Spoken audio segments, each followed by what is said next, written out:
Center for Workforce Inclusion.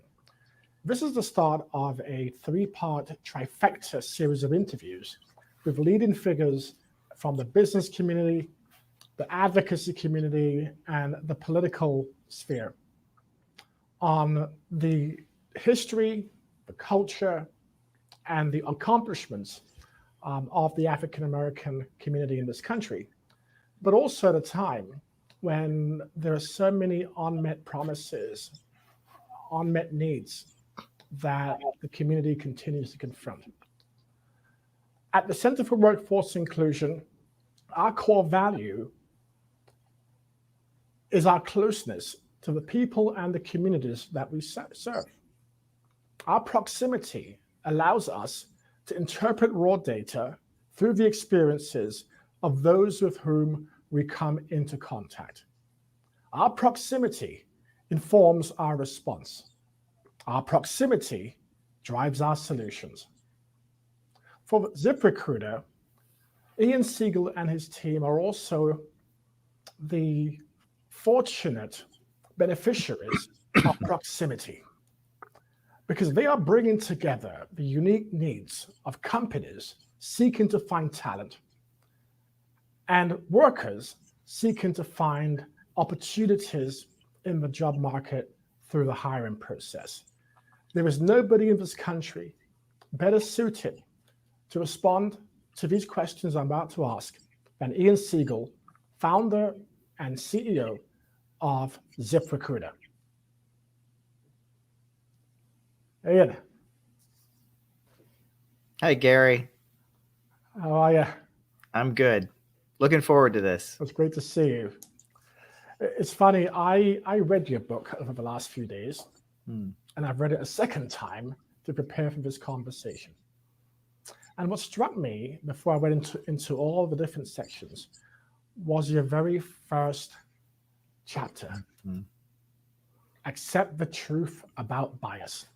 And what it means through the perspective of age, of race, of gender, sexual orientation, and how that informs people's decisions. Can you talk to me about that, please? Yeah, I, over the pandemic, wrote a book that I had long wanted to write, which was to educate job seekers about how the modern job market really works. And my focus, my original intent, was to focus on the technical details of how you write a resume, how you submit it, and then how you answer questions when you go through an interview process. Because a lot of the conventional wisdom job seekers are given, which was right 5 years ago, is truly no longer right. Yes. However, when I sat down to do the research, what I was confronted with over and over again was the overwhelming impact bias has on every single part of the hiring process, to the point that I realized that to write this book and to advise job seekers to the best of my ability, I actually had to spend more time talking about how to hack the bias that exists in the interview process in order to achieve success in finding a new job or a better paying job than it was just the technical details of participating in the process itself.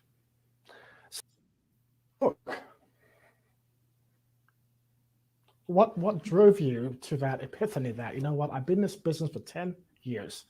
I founded a company back in the early part of this decade, and I realized there's something missing that I need to communicate. So what motivated you to write in this book? Well, in addition to using the trove of data that existed inside of ZipRecruiter that looked at who applied and who got hired and what the process was in terms of the average length of time or the number of times they look at your resume or who gets called in for interviews, I started to look at things like, okay, so you've been called in for an interview. How do you do well in an interview? And I read all these sort of traditional books that talk about the right way to answer questions. But I also steeped myself in the psychological research around how you make a good first impression. And when I went to that body of psychological research, it was absolutely stunning what it revealed, because so much of how you get hired comes from what happens in literally the first 20 seconds that you encounter another person who is interviewing you for that job. And so much of the bias that they bring to that impacts how they view you in those first 20 seconds. And literally, they will come to conclusions about your competency, your warmth, and ultimately your hireability before you have said more than 2 paragraphs. So it is imperative that you present yourself in the first few seconds. In my book, I said, don't die in the first 20 seconds. It is imperative that you understand that bias that they are bringing. And I gave you explicit tips and tricks for how to hack humans, because apparently we're all very simple creatures. Well, let's talk about bias for a moment, please, because I had this conversation with a former colleague, and her name was Kathy. Kathy is a brilliant graphic designer. I've worked with her before. She's worked for many well-known brands. Kathy works in Washington, D.C. for a very prestigious organization through which, on the back end of the COVID pandemic, many of the younger employees have joined the ranks of those who are in the Great Resignation. Kathy's trying to find another job. She's applied for 27 jobs. And when she has her phone interview, after they've seen her portfolio, folks are overwhelmed with appreciation and accomplishment and feedback about her accomplishments and what she could deliver to them. Kathy gets to the interview on Zoom, and she sees the faces drop when they realize that Kathy is a 52-year-old woman. Yeah. She doesn't look like the person who's interviewing her, and she doesn't get the job. Yeah. And age bias, particularly for women in this country, and also minorities, is a major issue. Ian, can you talk a little bit about age bias and the challenges people are having to confront when they're trying to move into the next position, but yet they cannot do that because of that bias? I mean, the group in this country that unquestionably faces the most significant bias is women over 50. And it spans race and it spans job categories, but they are the most biased, disadvantaged group in the entire United States. And it is real. And the number one fear that employers have expressed as regards to anyone 50 plus is a lack of technological sophistication, so that they're unable to keep up with how the modern workplace works. And a lot of people have talked about retraining and the importance of retraining. And the reality is, when we say that, it scares people because they think retraining means they've got to go back to college and become a data scientist. But what employers are really looking for is they want to know that you know how to use Gmail. They want to know that you know how to use Slack. They want to know that you're not afraid to learn a new piece of software. And so to confront that kind of bias, my advice to anyone over the age of 50 is, in the headline of your resume, you want to put a sentence that says something like tech savvy, fast learning, experienced professional in X, because you want to address that bias as quickly as possible. But let's be very clear. Bias is the most powerful force that exists inside of that hiring process, and overcoming it is non-trivial. I mean, Malcolm Gladwell, just to put an example in front of you, ran this fascinating orchestra. He commented on this fascinating orchestra experiment where orchestras were overwhelmingly 90% men, 10% women. And so they did an experiment because they thought there might be bias in the interview process where they give them their auditions. So they had them go behind a curtain, and the people in the audience knew they were in a bias experiment. They knew it. They knew they were in a curtain. And so they had them go behind a curtain, and then all the candidates auditioned. And what happened? They still picked men. And they were like, wow, maybe men are just better at playing instruments than women are. And then one of the researchers said, I know this sounds crazy, but I still think I know who was a woman when they walked on stage, because I could hear their high heels clicking on the floor. So they repeated the experiment barefoot. And when they did that, it was 50-50 men and women. So even when you know you're in a bias experiment, you can't turn off your bias. That's how strong bias is. So That's why I said in the book, you have to absolutely confront it. You can't treat it like the world has to change. You have to address the world as it is. Yes. And it's funny you said that, because Kathy's story extends to your scenario. She said to me, Gary, these folks believe that I'm not tech savvy. Yes. I have got a 16-year-old son. Mm-hmm. Where do you think they think I live? Under a cave? And older parents of teenage children, most of them have kept up the use of their technology because they want to monitor what their children are doing. And so, so we have an issue that goes beyond, it's not just bias, it's really about culture and how our culture addresses the issues of ageism. And one of the things that we have done at the center is continue to track the trend in this country, which by 2024 will result in older workers, older Americans will become the single largest segment of our workforce. Now, if that bias continues, it will cost us from a global competitiveness standpoint. I read a statistic on the trillions of dollars that age discrimination cost the US economy. So it has broad-based implications from an economic standpoint. But culture has to be more accepting of individuals as we age in the workforce.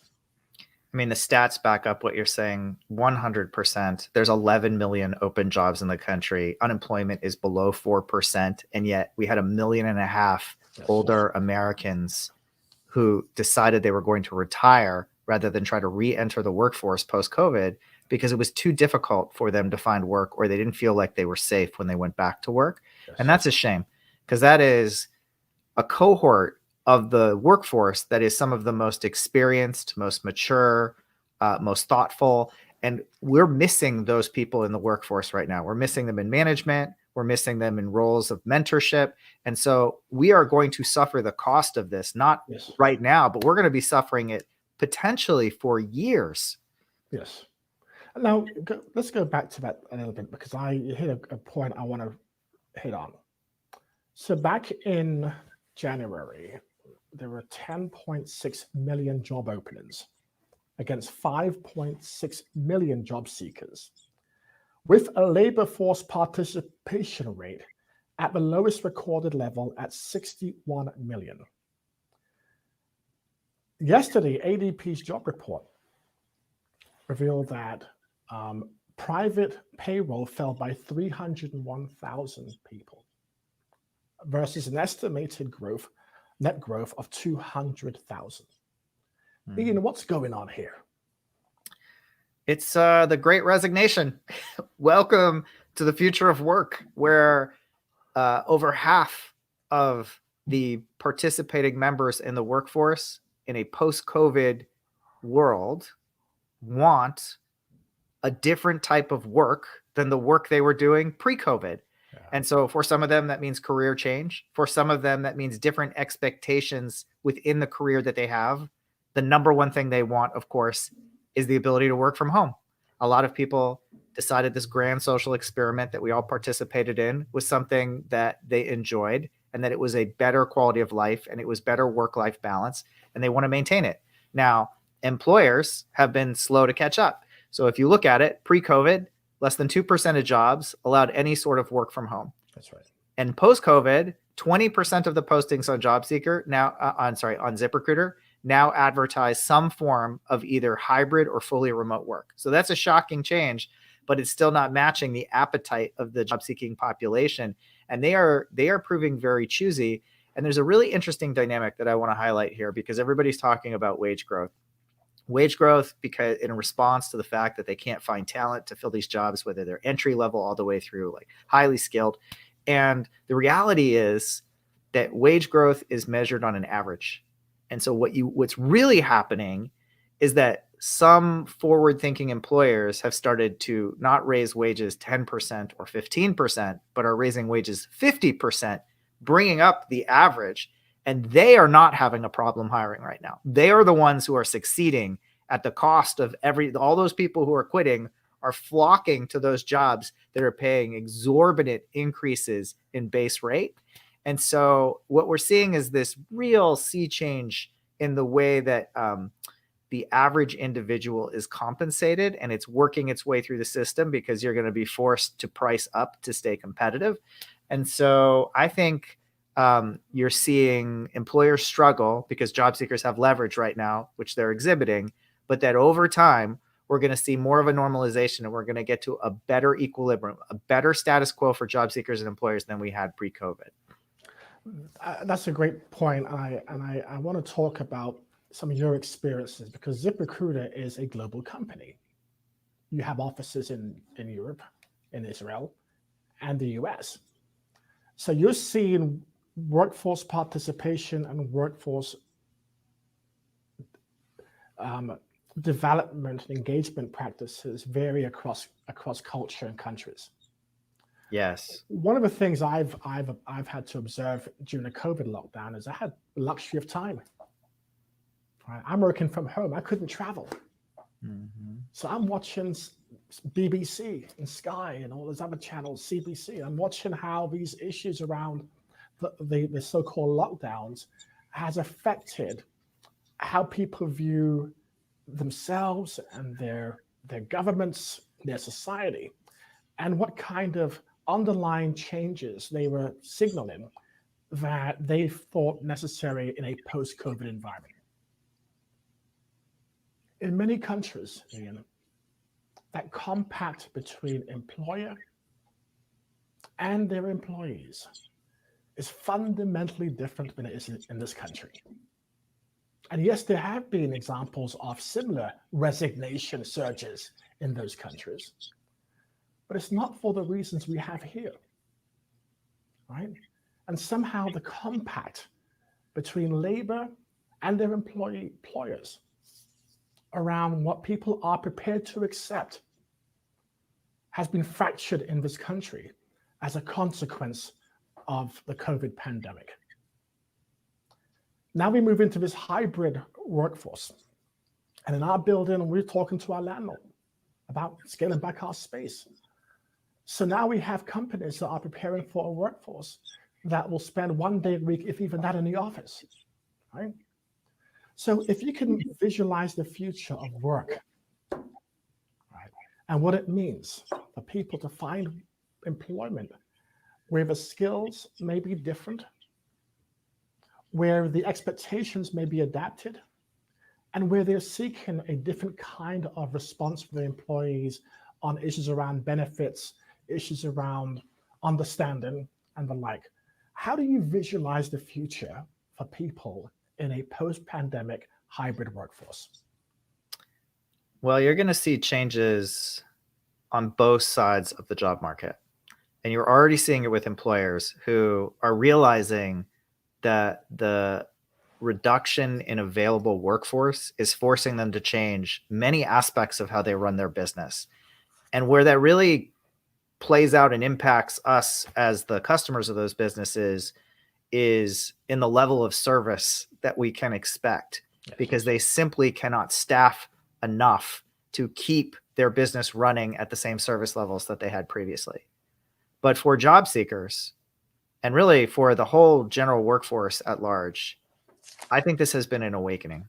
And I think what you're going to see in the future of work is a radical shift in everything from compensation to education to flexibility of schedule. Because if you aren't offering perks like good benefits, or if you aren't offering perks like career growth, if you aren't offering perks like flexible schedules so people can easily navigate the challenge, particularly if they have children, you are no longer competitive. And we used to tolerate so much as a workforce that we are effectively saying no more. And when you look at the US in particular, and you look at something like hospitality and leisure, which has had significant reductions in staffing as a result of COVID and is still, they've raised wages on average 14% when the national average in increase in wages is 5%. And you look at that and you say, wow, like they they must really be succeeding because they're reacting so quickly. And the answer is no. And the reason why it's not is because, of course, people are afraid of getting sick, but also they're no longer willing to work minimum wage, low satisfaction jobs. Even they're not even minimum wage, low wage, low satisfaction jobs. And in America, when we put something like a COVID, check the ID card mandate in front of, let's say, waitresses or waiters, and they have to no longer just be a part of a serving staff, but they also have to be a bouncer. Yes. That's a really low quality job for the amount of money. 14% above minimum wage on an hourly basis is nothing. It's just not worth it. So we're going to have to really change our expectations on service, and we're going to, as a workforce, demand better treatment from our employers. And as you're talking, you have again a perspective informed by your appreciation and your proximity to the employers, those who are hiring for talent, right? It comes across very clearly. And so you must observe certain things and certain practices among hiring managers that has changed over the last 2 years. Do you have any perspective or any ideas or any comments on that? What has changed? Well, I mean, the number one most obvious thing that has changed in recruiting is video interviewing. We're all hopping on video calls, which effectively facilitates a much more efficient process for meeting and getting to know candidates, because you no longer have to do the coordination of schedules where you're bringing people into the office. It should theoretically allow for much faster turnaround in terms of communication than what we've historically done as employers looking to hire talent. And you're seeing that. You're seeing employers get really quick when a good applicant comes in to sort of jump on that candidate and get them talking face to face, creating a human connection as quickly as possible. And we talk about this all the time, which is the whole job market is very inhuman. The whole job market, the way it works, has been very much off of a resume, and then you bring somebody in for basically a bias session. Mm-hmm. And so now we have an opportunity to not just change the way we work, but to change the way we get to know each other, to decide who we want to work with. And we're seeing meaningful change in how employers are processing and interviewing candidates right now. Wow. It's funny because you mentioned technology and how we communicate and can now interview on these platforms, many of which none of us had heard about before COVID. I recently wrote that Zoom has become part of our everyday vocabulary. 2 years ago, nobody outside of academia knew what Zoom was. Mm-hmm. Right? And that's sort of how much things have changed. But as we think about Black History Month, as we think about marginalized communities, let me go back to a statistic I pulled yesterday. In December of last year, white employment rose by 665,000, while Black employment fell by 86,000. Over the same period of time, the unemployment rate for Black workers, unemployment numbers here, rose to 7.1% compared to 3.2% for white workers. This divergence occurs along racial lines against a backdrop of near full open positions in a series of unfulfilled commitments to racial equity by large corporations. How do we address these kinds of disparities and inequalities? Because our nation's ability to fulfill its promise can only be accomplished if we fully engage citizens regardless of race, gender, creed, location. How do we fix that? Well, the answer is simple, but executing it is complicated. And, we at ZipRecruiter are hyper-focused on diversity and creating employment for every segment of the population. And we actually spend a lot of time on what you'd call disadvantaged populations, who are either the victim of either bias or careers in categories that have significantly changed. And we try to help people find their next great opportunity. And when you look at all the data on all the work that's been done with all the different tactics that have been deployed, one thing sticks out more than anything else in terms of creating a market that is receptive to hiring everyone. And you know what that is? It's keeping unemployment below 4%. Every time unemployment falls below 4%, suddenly there is huge uplift in the majority of what we consider to be challenged populations. And that goes for the Black community, that goes for the elderly community, that goes for the Muslim community. It goes for every community that experiences some sort of significant form of bias in the hiring process. And so if I were suddenly nominated emperor or president or someone of significant power, I would work really hard to try to keep us here. And what keeps us here, what keeps the economy thriving is, and this is where we get a little into policy, which is we have to make it easier for particularly small and mid-sized businesses to keep the money they have so that they can run their business and they can hire more people. Fundamentally, the way that the system works today, they're actually significantly disadvantaged against corporate America, who you just talked about. Well, let's go back to that, because even in the best of times, when unemployment was at 3.2%, for the African American community, the actual figures were close to 9.5%.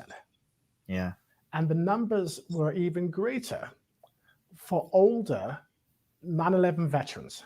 So the sort of older veterans, African Americans, were extraordinarily impacted by lack of workforce opportunity, even in the best of times. So that's sort of one perspective I'd like to put out there. The second is that the workforce space is not monolithic, as you know, right?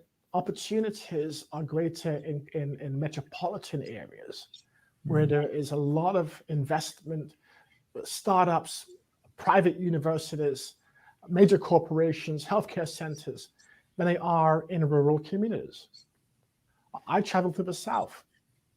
I can barely find an internet connection, and I'm South Carolina, a state that has 25% broadband coverage. So now I'm living in an environment where, for me to even apply for a job and participate on these conversations, the lack of broadband access will inhibit my connection to opportunities. Do you have a perspective on those issues from how I presented it? I mean, unquestionably, the Black community continues to face an unemployment rate that is double or more of what the comparable white community is, no matter how you segment it. So there is clearly something going on there. Some portion of the answer is bias. Some portion of the answer starts with education. And the education one is often overlooked, and it's incredibly important because there is a huge difference between being in a classroom of 15 versus being in a classroom of 35 to 50 in terms of the quality and level of attention that you're going to get from a teacher. And we don't talk about that a lot when we talk about the labor force, but this isn't just a Black issue. This is really a poverty issue. This has to do with communities that are lower income and have poorer school systems, which tends to skew towards neighborhoods like the one you just talked about in the South, where there's less access to broadband. There's less attraction for talent into those communities to sort of foster the next generation. I think what you hit on, though, is so critical because, I mean, I wrote about it in the book. Speed matters in everything when it comes to the job market. If you are one of the applicants who applies on the first day a job goes live, you improve your odds of getting hired by 50%. So it is critical that you have both notification of the job the moment it goes online and the ability to apply quickly. So I think there is no silver bullet when you talk about like changing unemployment rates for a entire population or subpopulation. There are so many factors that go into it, but definitely access to technology, education, and then training. I mean, even the most sophisticated populations. I wrote a book for how to get a job fast because even the best job seekers on ZipRecruiter do not understand how the world has changed in the last 5 years. Wow. And how bad so much of the good advice 5 years ago will impact your ability to find work quickly. Ian, you talked briefly about small businesses, and what's often overlooked in this country is that I read this somewhere years ago. Something close to 80% of Americans are employed by small and mid-sized businesses. About 80%. And what COVID has, I think, further illustrated is our dependence on small and mid-sized businesses. And when we think about the local economies, again, if I look at it through the prism of underserved communities, I read a startling statistic about a year ago that said between March and October of last year, of all the Black-owned businesses in this country that had to close because of COVID, only 40% were likely to reopen. 40%. I mean, this was. Go ahead. Sorry. So now we're getting into sustainability, we're getting into the role of small businesses in local communities, how they become anchors for these communities, which probably gets us into the political space, which I'm trying to avoid today. But there's so many issues, right, that we have to think about in terms of how do we provide support? How do we provide greater access to a segment of our economy that we are so dependent on, and it's particularly noticeable in Black and brown communities?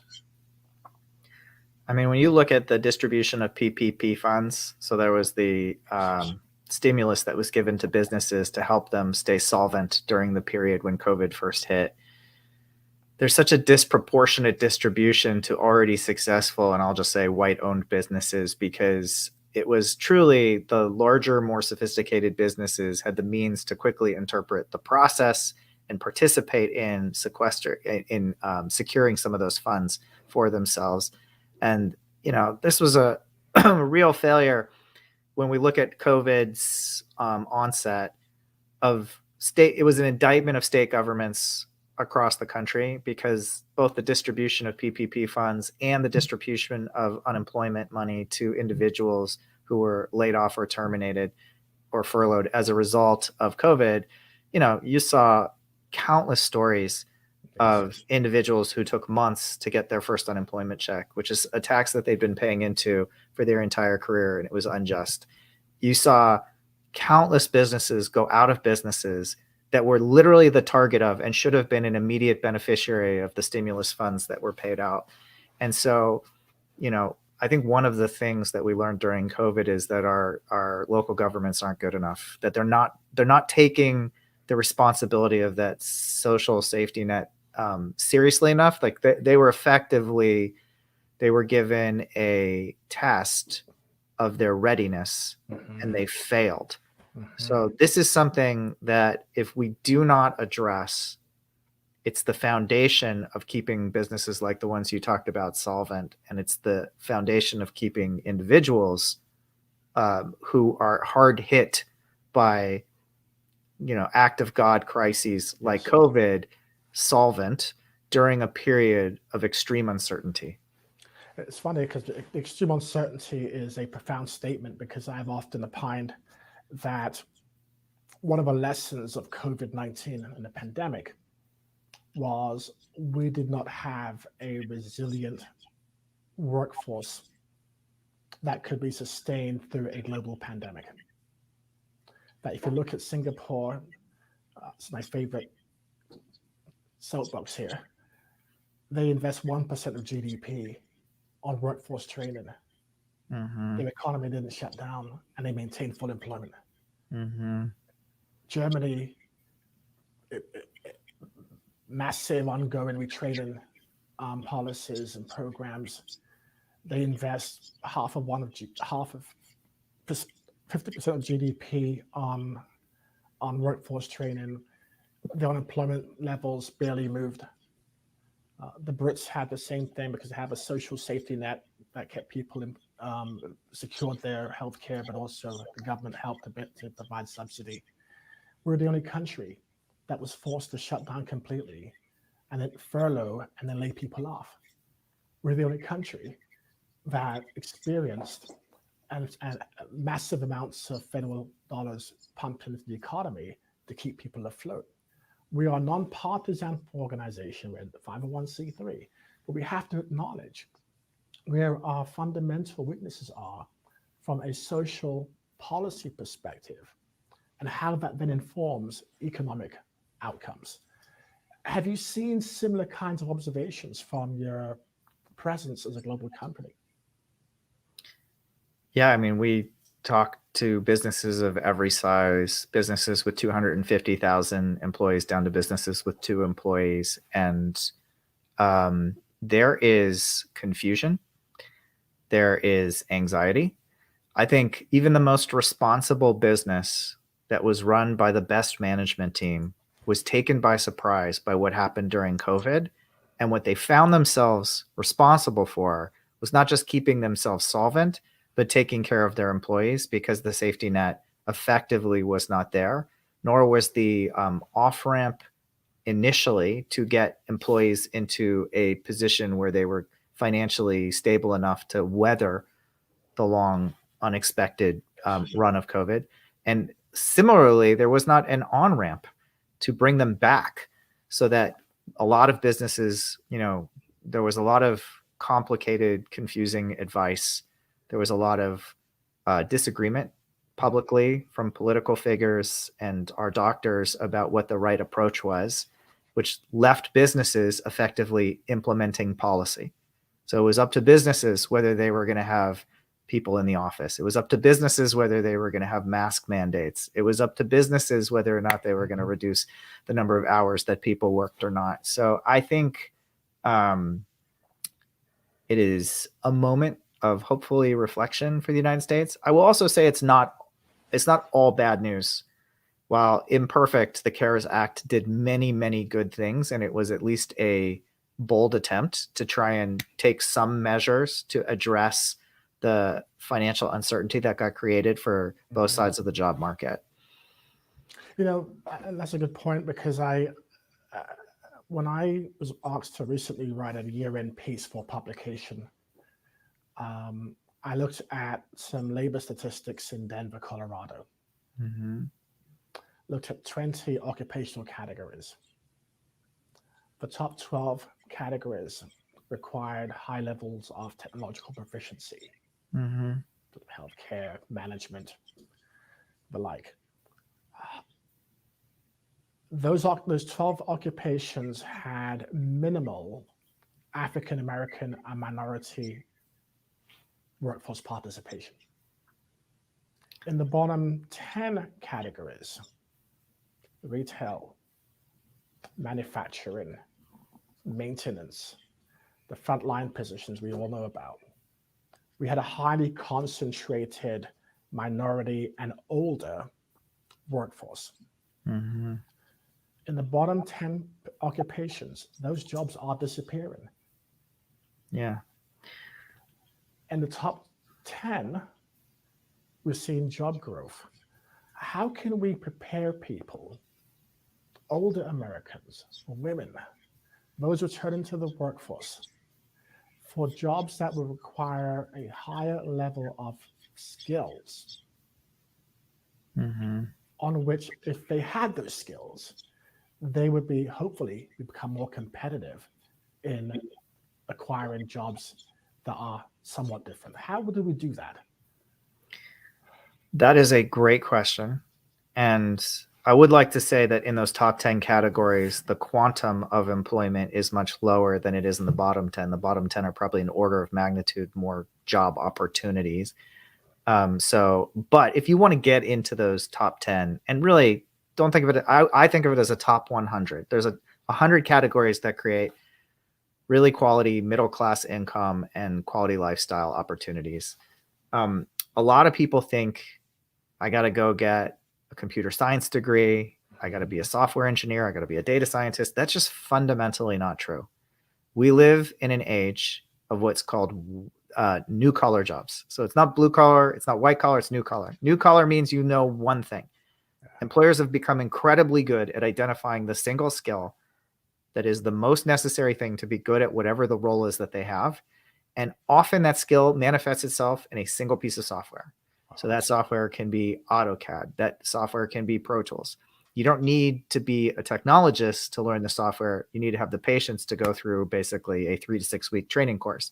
An example I like to use in this is it takes multiple years of training to become an airline pilot, for which you get paid a reasonably good wage, somewhere between $80,000 and $100,000. It takes 4 weeks to become a drone pilot. And if you can fly a drone, and drones are being used in a multitude of industries now, everything from real estate to security to farming. If you can fly a drone, you can make that same money after basically a month that you could have made through years of training learning to fly an airplane. Yeah. So the opportunities are there, but I say this to job seekers all the time. Nobody is coming to save you. Okay. No one's going to come walk you to the training room where you're going to sit down and learn it. It's on you to do a little bit of research, but it turns out the bar is so much lower than you think it is, and you have skills that translate already. Wow, that's very, very helpful. Now, we're going to sort of use the next few minutes to take questions from folks from around the country that we've collected for today's interview.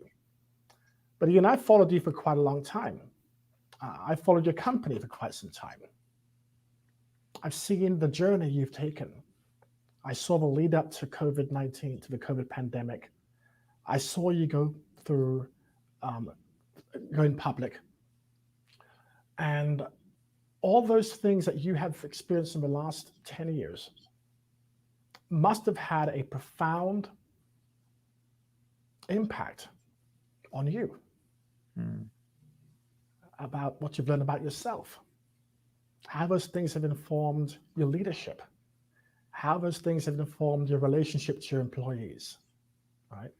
What lessons have you learned as a leader from the last year that you did not quite know existed about you until COVID happened and now you're heading a publicly traded company? What lessons have you learned? I'll tell you the biggest lesson. I learned many lessons, but I will tell you the biggest lesson. I am a huge advocate of people being authentic and treating each other with respect, and basically what I call being human. Like, treat people like real people, not like they're employees of a corporation. And there was a lot of prescription about what best practice was in terms of how you manage a workforce to minimize risk. And one of the things that I would do pre-COVID is 4 times a year, I would get in front of the company and hold an all hands where I would have a meeting with a carefully orchestrated presentation to deliver information in just the right way. And when COVID hit, it was an emergency and we all had to go remote. And suddenly we couldn't be in person with each other anymore. Mm-hmm. And I implemented a weekly all hands meeting where I got in front of the company, and for 20 to 30 minutes once a week, I brought us all together and I told them what was happening, what I was thinking. And we didn't have a lot of time to prepare, and a lot of it was unvarnished, but it was true. And it was a real conversation, and they could even ask questions during that meeting, which I would often take on the fly. And it completely changed the way I lead. It completely changed my style of leadership. Wow. Because that weekly meeting made us much more of a group of people working together than any of those prepared presentations did. And I made mistakes. I said things imperfectly. And you know what? The company is better for it, because people know that I am going to talk to them and tell them the truth as I know it, as soon as I know it. And they feel like we're in it together. And it has been the greatest revelation of my career. And it completely changed the way that I think about leadership going forward. And the company is better for it. I believe so. Yes. Terrific. Well, Ian, thank you so much. We'll take the next few minutes to put forth some questions for you from a group of people that we've reached out to from our network. We have some questions for you that I'd like to share. So this is from Mavis in Mississippi. I work with a lot of employers in our area to expand the hiring of older workers. What advice can I give employers to help them avoid unintentional bias and find candidates who are a good fit but can't get through the online application process? This is there is a lot of language that employers use in their job postings, which is discouraging to the older population. So language like, we are an energetic group of go-getters, is a turnoff for people who are 50 plus, because it's code. It's saying like, we're a bunch of young people who like to party together. So that's one of the things that you want to look at very carefully if you're an employer trying to attract older workers. But let's talk about how powerful bias is for a second. Google, which we all agree is the ultimate meritocracy in the country, discovered when they looked at their own data that if you had an African American or a Latino name, you were 18% less likely to get brought in for an interview. And so the head of HR for Google at the time went to the current African American and Latino employees and said, I'm going to put you into the interview process to make sure that we eliminate this bias. And guess what? It turned out those employees had the exact same bias as their white colleagues against people with African American and Latino names. So overcoming bias as an employer is almost hopeless. Like it's so powerful that you're so unaware that you possess it. So it's on you. You're the job seekers, the older population that is applying. You have to hack the bias of the employer, and they will thank you for it if you can do it. But whether you realize it or not, their number one concern is your tech savviness and your physical fitness. You need to convey as quickly as possible that you are someone who is ambulatory, who is capable of driving a car, and who is able to learn new software. And that might sound overly simplistic, but if you put in a headline that you are a tech savvy, fast learner who lives an active lifestyle and is looking forward to a new challenge, you have set yourself up for success at the cost of writing 30 words. Wow. Thank you. Next question comes from Rochelle in Massachusetts. I'm an older worker and a professional. I've kept up with my skills training during COVID. I've completed a lot of online classes and applied for several jobs through online applications. I'm not getting any responses. What can I do to get notice when I can't speak to a person? Mm-hmm. Well, one of the technical points that was so important that I made in my book, and when I talk to job seekers, is the most common mistake that I see, is recognizing that in this new world, more than 75% of the time, that resume you submit is going to be read by software or a robot, not by a human, which is going to filter and decide whether you're worthy of being put in front of a human for attention. And it is imperative that you write a resume that robot can read easily. A lot of people, whether they realize it or not, are putting language into their resumes that is difficult for that software to interpolate. Mm-hmm. And as a result of that, their actual skills are not getting correctly indexed. So I strongly encourage, it is so unlikely that if you are a person who is highly trained in an area in this economy that we're in right now, that you cannot find work. It has just never been a better job market for job seekers. It is literally not just a golden age. It is the golden age that has ever existed. So when I hear that you're applying and you're not getting response, I think there's a fundamental problem with your resume. That is where I would start. The advice I give in the book, just to keep this as simple as possible, write like a caveman. These robots are not smart. Write things like 3 years experience with this software, expert in this software, 2 years experience managing people. You cannot say it simply enough. And just remember, no one's going to read your resume and decide to hire you. The only thing a resume does is get you an interview. Terrific. Thank you. Now we have a question from Daphne in Wyoming. I'm a person with a disability, fully capable of working remotely.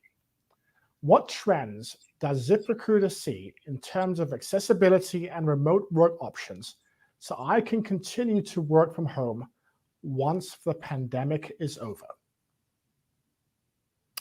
I have good news, Daphne. I mentioned it earlier, but pre-COVID, less than 2% of jobs offered any sort of remote work. Post-COVID, today, right now, we're at 20% of jobs that are offering hybrid or remote work as an option. And that number is only going up as employers realize in this hyper-competitive job market where there's this real shortage of talent that they need to offer what job seekers want the most, which is flexibility. You should find that it gets easier and easier every month for you to find a job that allows you to continue working from home. Thank you. Next question comes from Ethel in California. What advice do you have for older workers who have been incarcerated? How can they best address a criminal background or period of incarceration on resumes, job applications, or in the interviews? My advice when it comes to incarceration or being terminated from your last job is the same, which is you want to address it head on. You want to be forthright. You want to offer it up before you're asked. And then the way you're going to talk about it is the lessons you have learned. It is imperative that you show both remorse and reflection when thinking about the incident. The worst thing you can do, regardless of how whatever the situation was actually played out, was put the blame on somebody else, because you're already starting at a deficit when it comes to the bias that the interviewer is bringing. But you can turn that deficit into an opportunity by showing how you are changed as a result and telling that story. So that's my advice to everyone, whether you have a gap in your work history, whether you have been terminated, or whether you were incarcerated. Thank you. This is a question from Anthony in Texas. I think he's from Houston. Since the murder of George Floyd, there have been a lot of talk about wanting to hire Black and Hispanic workers. I haven't seen any change when I'm attempting to find a job. What's really happening here? Well, I'm surprised, first and foremost, if you are applying to jobs and not able to get a job. Now, there's a difference between getting a job and getting a job you want. But there's 11 million open jobs in this country right now. Texas has a significant number of open jobs right now. It may be that in whatever your field is, there is more competition in your geographic region. But I really want to encourage you to broaden your search, because this is a time when employers are figuring out the remote work. And if you have skills in a specific area, or you are an expert in a particular piece of software, the openness and receptiveness to allowing you to do that job from a distant location has never been higher. So it may be that you are constraining your search to a narrow geographic region. I want to encourage you to turn the nation into your search target area and see if you can't find opportunity somewhere else. And this question is from Langston in Florida. As CEO of such a large organization, what skills do you utilize the most that has helped you be an effective leader? Well, thank you for that question. I think about this a lot, and I've been asked this question multiple times, but I will tell you one decision I made 10 years ago, which is every New Year's Eve, I only make one resolution, and every year I make the same resolution. And that resolution is simply listen better. And the reason I make that the single resolution that I make is because what happens to you as your organization grows is that you grow with it. That's right. And you become a giant where you scare people, where they want to impress you.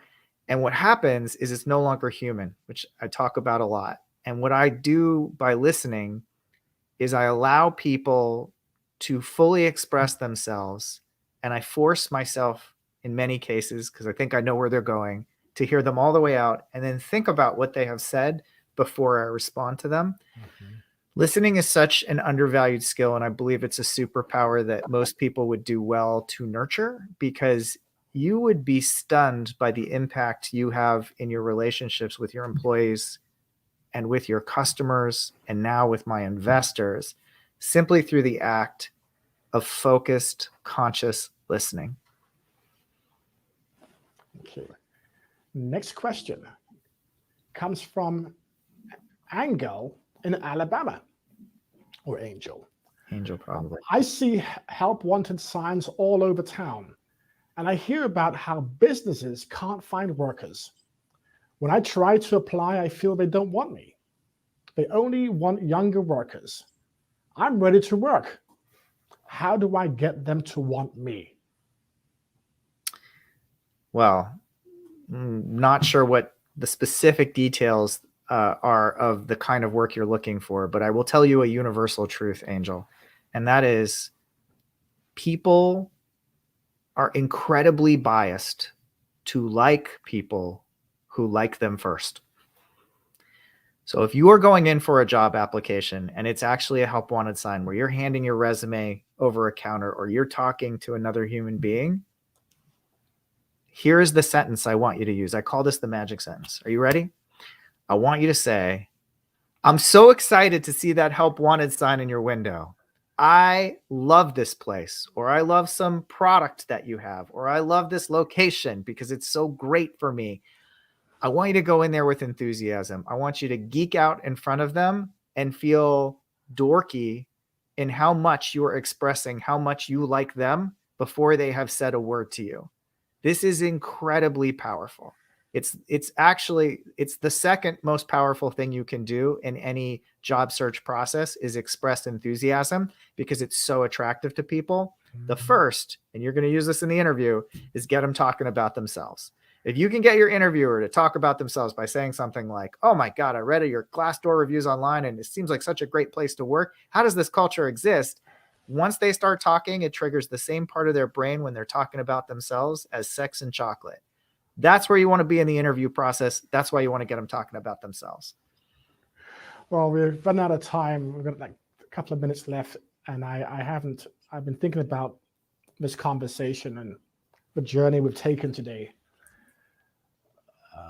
Ian, as you evolve as a person, and as you have observed this country trying to manage its way through a pandemic, as you've seen the uprising with George Floyd and the concerns about equity and inclusion, as you see the disconnect between what corporations have been doing and what employees are willing to accept, if you stood back for a second with reflection, and as you think about the future, what gives you hope? That is a great question. I really feel optimistic, and I know I've expressed some disappointment in our local governments, and I know I've talked about bias and its incredible power on our society, but I feel like a few things are true. One, COVID brought us all together. We all sacrificed for the greater good, and that's just healthy as an exercise in maturation as a society. Number two, while imperfect, I was impressed by both administrations' attempts to rapidly respond to COVID and to deal with a very complex situation that has imperfect information and changes relatively quickly in terms of like what the right response is based on the factors that are currently in play. And then finally, I am so proud of the job seekers currently looking for work and the currently employed workforce that is saying, this isn't good enough. There is such an inequity in our society where very few people have a significant amount of the wealth and control, but they don't actually have all the leverage. And I am seeing society express the leverage that it has to demand something better, but this time, not in a protest, not in a sit-in, but in a very effective, thoughtful way. And whether they realize it or not, they're creating a better world for themselves now, for their children, and for subsequent generations of businesses. Ian, this is a wonderful book. And I applaud you for writing it. I really thank you for being here today. You spoke with conviction, passion, and humility. And I so appreciate the work you've been doing at ZipRecruiter and the resources that you have provided for job seekers to try and find opportunities in a workforce that they're seeking to engage. I so appreciate you for that. So thank you very much. Thank you for having me.